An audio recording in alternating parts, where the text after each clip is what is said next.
میرے بزرگوں اور دوستوں، گردے اور پتے دی پتھری دا روحانی علاج بتایا جا رہا ہے۔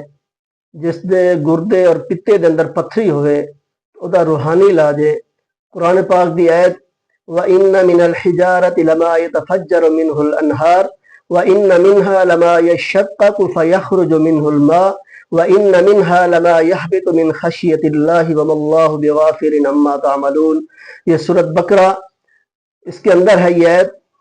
اور اگر کسی دے گردے اور پتے دے اندر پتھری ہے، پریشان ہے، تو اس آیت نو 41 مرتبہ پڑھ کر دم کرے اور اس وقت تک پیتے رہیں پانی پر دم کر کے، اور دم بھی کرتے رہیں تو انشاءاللہ اللہ کے فضل و کرم سے شفا ہو جائے گی۔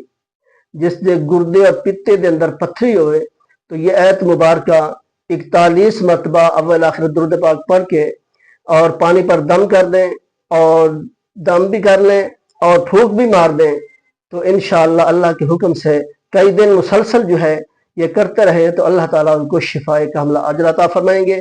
تو یہ جو ہے صدقہ جاریہ ہے، تو اس کو آگے جو ہے ضرور شیئر کریں تاکہ دوسرے لوگ بھی اس سے فائدہ حاصل کریں۔ اللہ تعالیٰ عمل کی توفیق عطا فرمائے۔